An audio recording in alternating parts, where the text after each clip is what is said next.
Okay, we'll start with this. You may have heard earlier today that DAZN and Matchroom Boxing have inked a 5-year extension at a time where Golden Boy Promotions' broadcast future hangs in the balance in limbo. Matchroom have secured their own. Matchroom Boxing will continue to be a featured core of DAZN's boxing business for the foreseeable future, as the company has just announced that they've reached a 5-year deal extension with the streaming platform, which is said to demonstrate DAZN's ongoing commitment to delivering the best boxing content in the world, as they look to continue raising the bar and probably their subscription price. Matchroom! DAZN will continue to deliver a non-stop calendar of premium events supported by year-round original content to take fans inside the stories, camps, and rivalries. Together, DAZN and Matchroom Boxing will continue to drive boxing's evolution and deliver a premium experience to fans around the world, they mentioned in a press release. Story comes as no surprise to anyone. Matchroom's broadcast future on the platform was never in jeopardy. Many of DAZN's biggest events were brought to us by way of Matchroom, their promotion, their fighters. Matchroom, being one of the world's biggest boxing promotional companies, has the roster to largely float DAZN's boxing business all on its own. So there should be plenty of fight cards to supply to the network, even if all of them won't deliver on the value many subscribers would hope for. DAZN has recently introduced a new ultimate subscription service that includes a guaranteed number of pay-per-view events each year, although the quality of those designated pay-per-view fights are completely up to their own discretion. Matchroom will fill the gaps with their own fights, many of which are not pay-per-views, like the upcoming unification match between the two champions, Emmanuel Navarrete and Sugar Munoz. I would call that value for money. You don't need an ultimate tier to see that. Or the recently announced Callum Smith versus David Morrell fight, yet another solid matchup between world-class boxers, neither of which you have to pay pay-per-view to see. Just true of a lot of Matchroom's fighters that I think are doing the best job of providing value for money to DAZN's existing subscribers, minus the paywall. Eddie Hearn and Matchroom have been on the platform just as long as Golden Boy and Oscar de la Hoya. The difference: Eddie didn't get lackadaisical as a result of a long-term broadcast deal. The entire time he's been there, he still promotes with a sense of urgency, a sense of enthusiasm, a desire for his shows to be the biggest and be the best. In spite of knowing his future is secure, he didn't allow that to make him lazy, complacent. Like the other promoters, particularly the ones in America. You often hear it brought up that Eddie Hearn is little more than just a nepo baby riding off the coattails of his father, who got the ball rolling for Matchroom. Maybe that part is true. Barry started it, but Eddie took it to the next stratosphere. He took a local UK company and made it a global promotion. I think he deserves a lot of credit for that. Maybe he does come from a wealthy background, but that doesn't mean that he doesn't work hard. I think he's the hardest working promoter in boxing today. You can ask Eddie Hearn about any one of his fighters, male or female, and he can tell you when they're fighting, where it's going to be, how much sugar they take in their coffee, how many dumps they take in the morning. He's on the ball, on his game, which comes as no surprise to me that at a time where Golden Boy Promotions' broadcast future is left in limbo, Matchroom's is secure on the same platform as them. If there is any promoter left out there that stands a chance of competing with Zuffa Boxing now that they've launched, it's Eddie Hearn. It's Matchroom. Now, this recent news Matchroom calls for a new wave of signings, because if you are to compete with Zuffa now that they're up and running, you're going to need an even more robust stable, more shows in the United States, which I think calls for more fighters. Maybe you add one or some new Valkyries to your female stable of fighters like unbeaten Micaiah Krebs. Maybe you pick up some talent from south of the border in Camila Zamorano, WBC atomweight champion, very young, very talented, and just getting started. Already a world champion. We all know that Mexican fighters in this country move the needle. It may not be a bad idea to pick one or some of them up. Matchroom! What about Golden Boy Promotions and what could be their castaways? If they don't land on their feet and they're unable to secure their broadcast future, it might not be a bad idea to pick up undisputed champion Gabby Fundara. Comes to the men, we know that the PBC are in a bad way, Golden Boy Promotions are in a bad way. In some ways, Top Rank still is too. You can scavenge what remains of those promotional outfits for what you can use to strengthen your own stable. Eyes on the winner of this weekend's fight, Gary Antoine Russell versus Andy Hirioka. Whoever wins, give him a call. You can give Brandon Figueroa a call. The PBC don't have many, if any, fight dates for Brandon to fight. Not much of a stake in the featherweight division.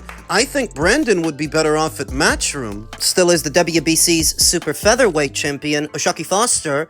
Wouldn't be a bad idea to pick him up. And so you get the gist of it. You scavenge what's out there, pick up what you can use, because currently there's a mass exodus of fighters that are looking for a home and looking for fight dates. Some of them have already started migrating over to Zuffa. Some others could migrate over to MVP, and some others could go to Matchroom. The landscape is changing, and it really is down to Matchroom and Zuffa as the biggest and most well-financed promotional outfits in the sport right now. To that, Eddie Hearn had a few choice words about Dana White, responding to him. Zuffa Boxing. Dana White. Yeah, my new mate. You are just Barry Hearn's son. We've I got him didn't already. expect that from what Dana. what did it take? A month to allow him It's to like get beating up babies. Well, that's a sick mind for one. I don't know what the fuck he was talking about there. That's quite disturbing, if I'm honest with you. It's very strange because I've got to be honest with you. I wouldn't say up my arse, but Dana's always been so complimentary about us as a company and me as a promoter. But to say that I don't have any vision is really strange. I mean, right now, when you talk about Zuffa's or whatever it's called, when you talk about their vision, what's their vision? What, getting Max Kellerman to tell everyone that Callum Walsh is the next Roy Jones? Or putting Charles Martin on a headline show on a Sunday night in front of 126 people in your garage? In a ring that looks like you've just got it out of a local club show? I mean, what sort of fucking vision's that? Or better still, oh no, here's a belt, and it's Zuffa. Look at the vision. That's not vision, that's control. Because the reality is, when he says we can't compete, they can't compete in this cutthroat world of boxing. Because it's a horrible world, and they don't want to compete. They want to create their own world.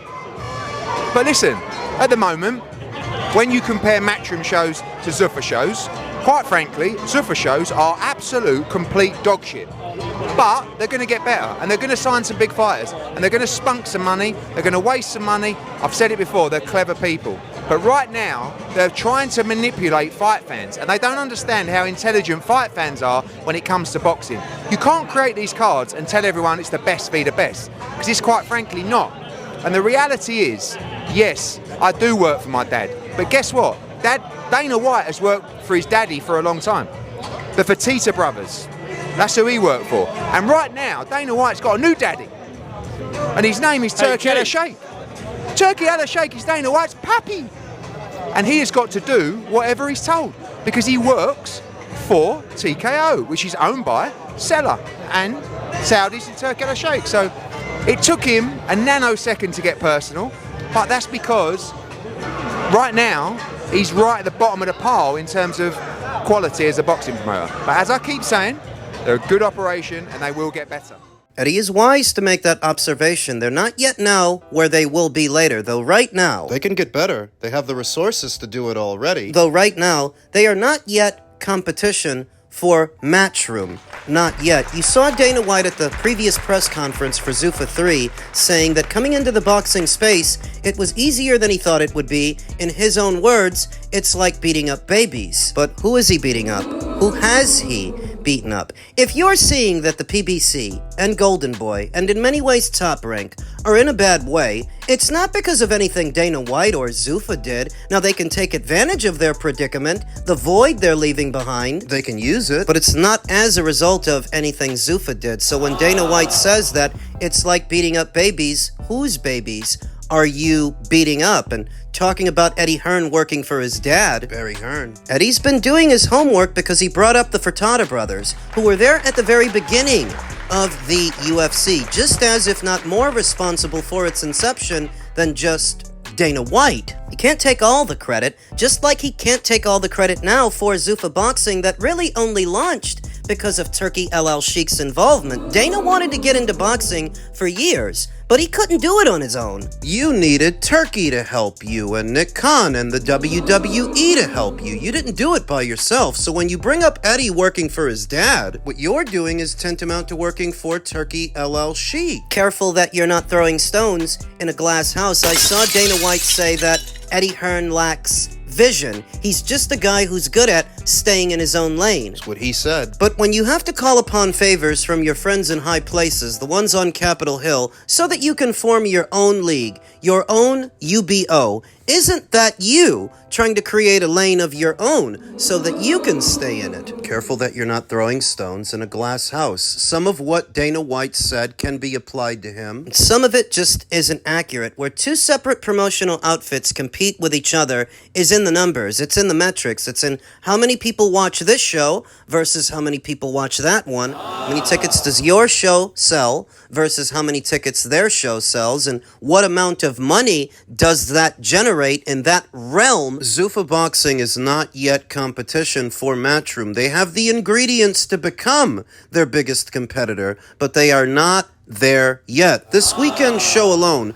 with Josh Warrington and Lee Wood. You know the goddamn thing sold out? They sold it out! How well a show performs at the box office, if there is one, at the gate, with the viewers at home, is where promotional outfits compete with each other in the numbers, and Zuffa has yet to put together anything as big as Warrington versus Wood 2, which isn't even one of the bigger shows that Matchroom can put together. Yeah, they've got much bigger shows they can put together in their back pocket than that one. Zuffa has only done 3 cards so far. I've enjoyed all 3, but they're not yet in a place where they're competing with the scale of Matchroom's shows. Not yet. I'd give them a minute. Perhaps by year's end, Zuffa will be able to start competing with what Matchroom provides. As stated, I'd give them a minute because if nothing else, they have the ingredients to compete. They're on a bigger platform than Matchroom is. Paramount is several times bigger than DAZN in terms of subscribers. They got a lot more subscribers. Here at the beginning of the year, it is Dana White and Zuffa's job to get a sizable portion of that subscriber base to tune in to their boxing programming. And they might be able to do that, but Matchroom has got the drop on them already, because anybody subscribed to DAZN, Even though DAZN is smaller. they're already there for live sport, for boxing. They're not there for sitcoms. They're not there because of DAZN's movie catalog, like many people are subscribed to Paramount. See, Paramount is the bigger platform of the two with more subscribers, but how many of those subscribers are there for live sport? Everybody subscribed to DAZN right now is there for sports. There specifically. They wouldn't be there for anything else. So even if DAZN is the smaller platform of the two, these are not people that you have to convince to watch your boxing matches, because boxing matches is likely what brought them there. What Dana has to try to do on Paramount is get that larger subscriber base interested in his boxing matches, and we'll see if he can, because I'm not counting him out.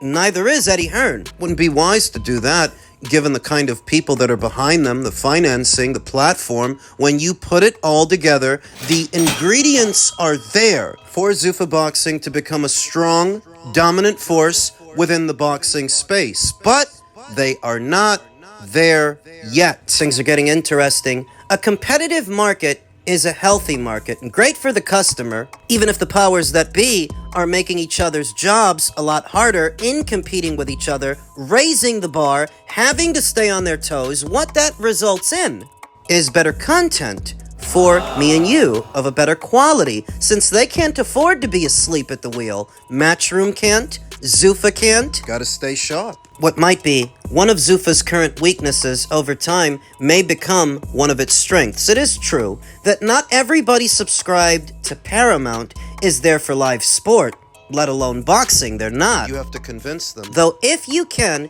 you have a rather large sample size, larger than DAZN's subscriber base, to draw from. What seems like a weakness now, over time can become a strength if you promote your cards right. How is that a strength? How it can become one. One thing that was lost in the advent of streaming platforms, is spillover. You don't get spillover like you used to on conventional cable networks with conventional cable packages, people at home flipping through the channels looking for something to watch, because streaming is very niche. It's very specific. Paramount Plus, however, is a big enough streaming platform with enough people subscribed to it that you can advertise your cards not just to boxing fans and people who watch boxing, but also people who don't. Since everybody on Paramount Plus isn't there for sports, but you can get them into sports, where DAZN can only really advertise its content to people already subscribed to the app. That inhibits its growth and its ability to reach a casual audience.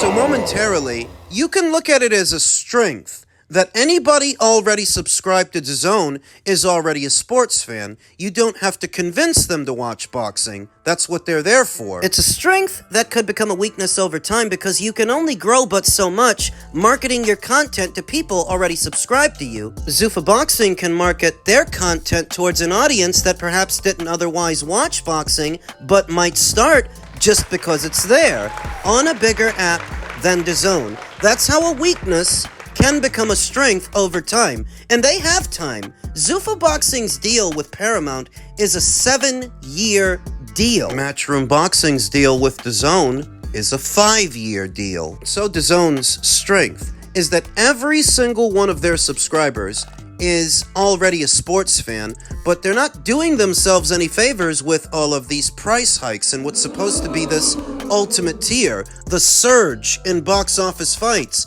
costing the consumer more money. Tucking away more of your content behind more paywalls is not going to grow your audience. It's actually going to do the opposite. They gotta stop that shit. It's had the opposite effect. In the United States, in no other era of boxing, more than this one, have there been this many pay-per-views in a calendar year, and coincidentally, boxing's audience in the United States is smaller in this era than it ever was in previous ones. There is a direct correlation with too many paywalls, resulting in a dwindling audience. It's gonna be interesting to see over time just how competitive things can get between Matchroom and Zuffa, DAZN and Paramount. How ugly. It's going to be interesting because they both have their weaknesses and their strengths. Though it is right to assume right now that Zuffa Boxing is not yet competition for Matchroom. You're not yet operating on the same scale as them, but you do have time to catch up. We'll see if they can.